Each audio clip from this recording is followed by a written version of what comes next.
Hey guys, Shadow Rockets here, and today I'm going to do a self-help video. It has been a very long time since I've done one of these, and not only that, but it has been a long time since I've had Josh in with me, and it is a privilege to have you back, sir. It's a privilege to be here, sir.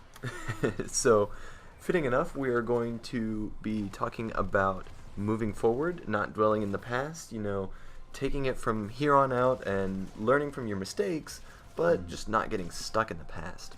And I think it's also kind of fitting that we have some Halo 2 Master Chief Collection footage, because that was my childhood.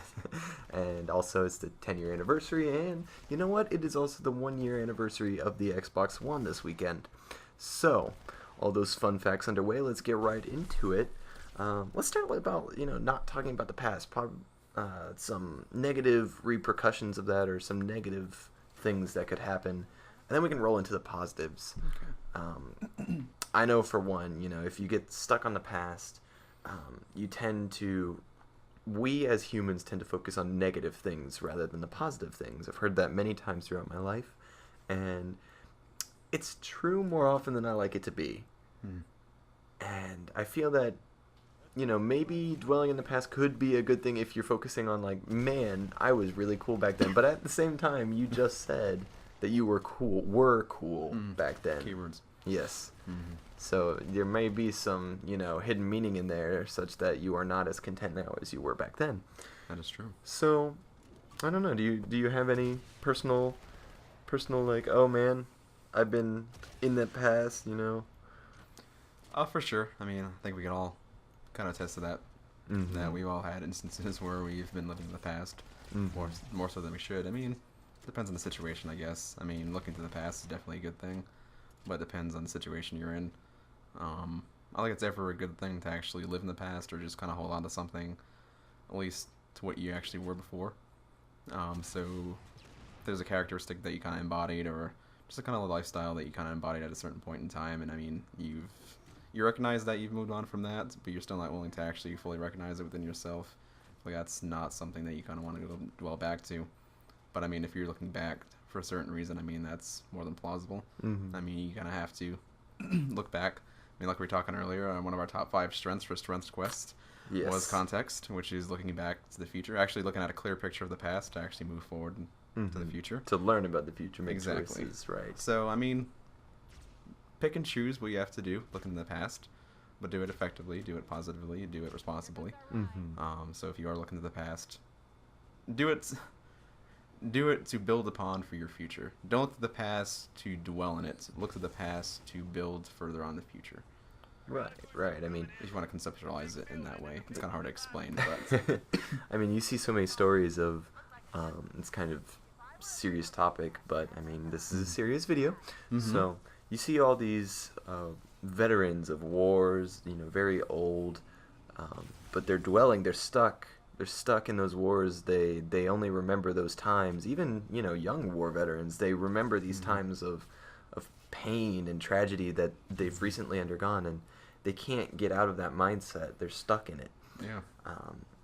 So, I mean, but there are good, like you said, there are good ways to go towards the back or towards the past as well. I know Andy and I have been this past week looking back at music that we used to listen to in middle school. And I don't know if you have looked into that, but holy cow, some of that stuff is so much fun to listen to now. It is. Though probably not socially acceptable. I mean, to be honest, I actually did that today. Was looking at actually hip-hop music from around 2005, 2006 era. So, I mean, like, of course, you got Soulja Boy. Chameleonaire, stuff like that. I mean, the staples back around that time. So, I mean, it's interesting to see how things have progressed. I mean, hip-hop's come a long way since then, and it came a long way from that point backwards. In the past, there was there. But it's definitely seeing your likes, dislikes from back then, how you progressed from there. I mean, it's interesting to see if, do I still like this? It's like, it's still decent, but I mean, obviously you move on to different likes. You have different favorites. Oh yeah, for sure. I mean, it's not like I'm still listening to that kind of music now, so I mean, the progression has been there, so. Oh, definitely. So let's talk about a little bit of learning from the past. I know we've kind of hit on it a little bit, but like you said, we are both context types of people or context-strong people. And so we do like looking towards the past, but not just looking towards the past, specifically learning from it. Looking at mistakes you made, things you've done well, things other people have done well. Depending on how far back you want to go, there's a lot of things that you could learn. That is true. Especially from history books. I can't believe I've read history books more than a lot of other books that I've read. But oh, for sure. There are some interesting things. Oh, yeah, for sure. There's, I mean, I know, it was in the late 50s, Martin Luther King Jr. actually made a speech.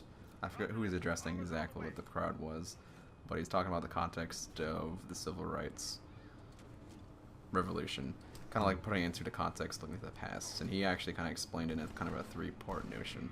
So in order to actually progress further in the civil rights movement, you have to actually look back to the past, and you actually kind of conceptualize our civil rights movement in three definitive parts.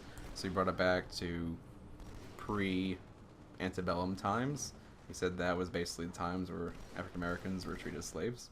Second part became into antebellum, into early 20th century. That was separate but equal. And then the third part was the part he's trying to talk to in the future, the present, was integration. So basically you have to look upon that separate but equal, look upon that slavery time errors, and actually to build upon to actually make integration a factor. So it's an example, just to, I mean, it's pretty simple to grasp, but for the most part you have to look to the past to build to the future. Right. I mean, we can until the cows come home talk about, you know, like, oh yeah, look towards the past and you can learn things, but everyone has their own specific things that you can look back towards and reflect on that may be troubling you without you wanting to admit it. I really think that's the underlying topic between a lot of these self-help videos, is being able to admit that you are afraid of something or that something is troubling you. That's the first step to a lot of these things, to realizing or to taking more steps towards fixing the problem or becoming a better person overall.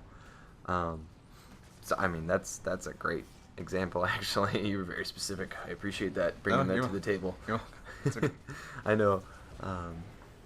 I was talking to you earlier about a golf example. I like relating golf to life a lot because there's a lot of different things you could say. So there was this one time, way back, I must have been, maybe 13 or so, and it was number 6. No, it wasn't number 6. It was number 4 at Stonebrook Golf Course back home. I'm telling you, I remember that hole. There was a creek. It's not even enough to be considered a creek. It's really just a ditch in the ground. Okay. A creek, yes, with a couple rocks. There was no water. It was just rocks, really. Okay. But it was a water hazard. Okay. So, man, I was a long driver for a long time growing up, and of course, you always gain yardage until you kind of calm down and focus more on control. But at this point in time in my life, I could outdrive this thing. No, there was hands down, I should not have been hitting into this creek. But every time I get to the creek, I would hit into it. And one of my friends, his dad, came and talked to me right before the hole one day, and he was like, "Okay, we've been playing with you for a while, and we know that this next hole is a problem hole, and I think you realize that too. And I bet you're thinking right now, I don't want to hit it in the creek." And I feel like that's what you're doing every single time you get up to this hole. The problem with that is, when you say that you don't want to hit it into the creek, you think the words, hit it into creek. You're thinking about that creek. You are actively considering that creek as an option. And so you really just have to focus on the positive things, the things you want to do, not what you don't want to do. And that would be, I want to hit it in the fairway. I want to hit it 3 yards from the right side of the fairway because that fairway slopes down to the left and it'll roll to the middle of the fairway. So I started doing that, and it worked that day. It didn't work the next time because I was goofing around, but it worked every time after that too.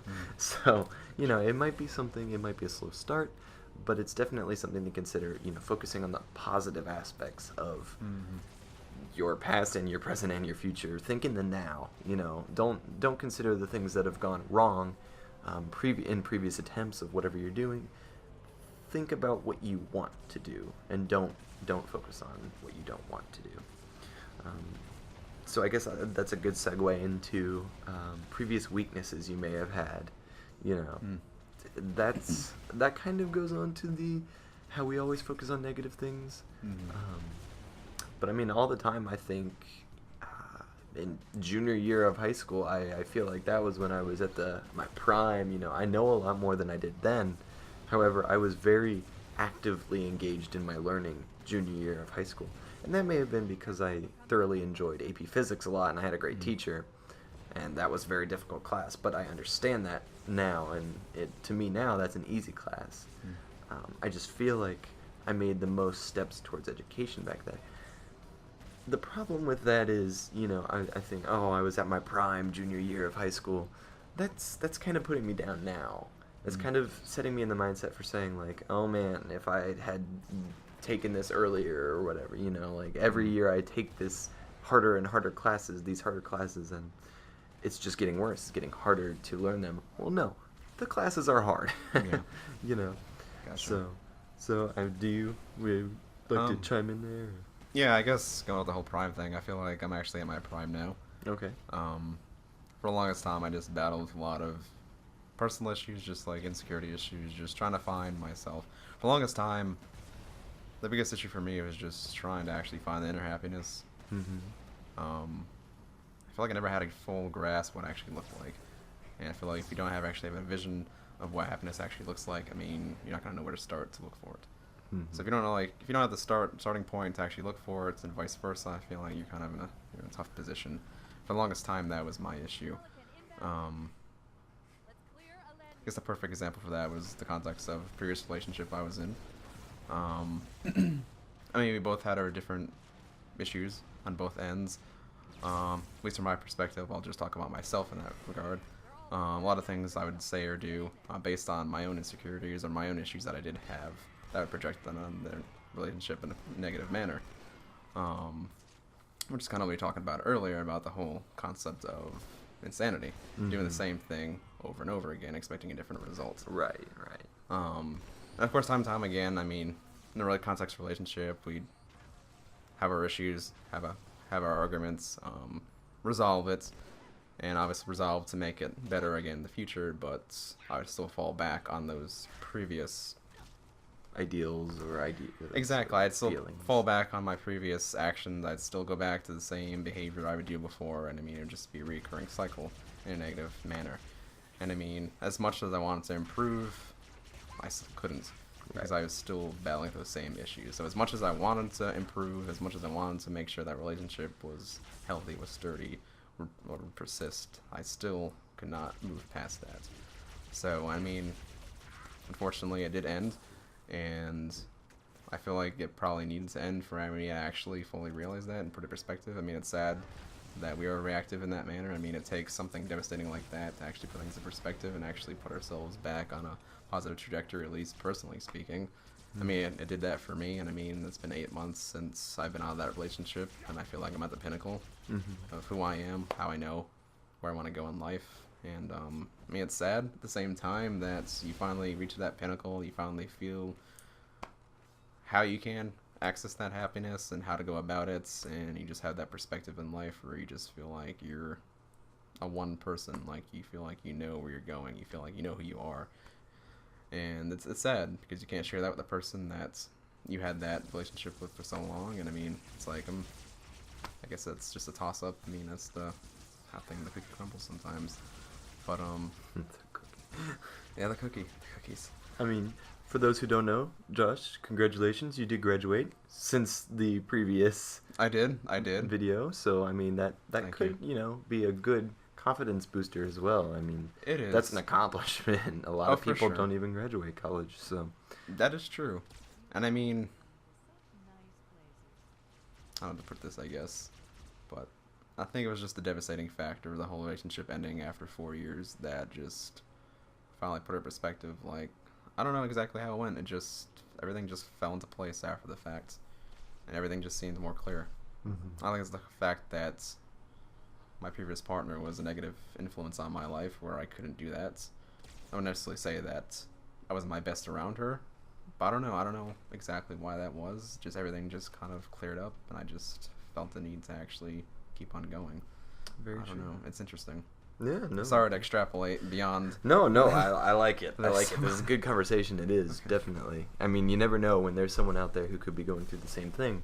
Yeah, that's very true. Or maybe they're at the point where you were at, where you were still kind of like stuck on it. You know, you're still kind of like hurting from it. Right before you began, you know, that change where you're like, you know what, I need to get my crap together. Oh yeah, for sure. I mean, we both had our issues in the relationship, and I mean, I'm willing to accept my faults. I mean, I had a lot of them. I mean, we all have our faults in these things, but I mean, looking back, I mean, it's sad to think. I mean, it's sad in the context that now that I feel full confident in who I am, I feel like I'm at that peak, that pinnacle person of who I am, who I wanted to be. It's sad that I can't share that with my previous partner. It's, I mean, there's so many days I come home from school or work, just like wanting to just like divulge everything to her, just like call her up, say, hey, this is what happened. My day was just so great. I mean, I finally feel this inner peace. I finally have that pathway towards happiness that I've been searching for the longest time that you even know about. But I can't do that. I mean, it's saddening. Because not a day goes by that I want to actually do that. But, I mean, that's part of the process, I guess. Should I be dwelling in the past? Should I be moving on? That's the big question. And I mean... We all take our own time finding that answer, too. Oh, yeah, for sure. I mean, with time, things happen, but... I don't know. I mean, life still goes on. I mean, it's difficult. I'm not going to lie.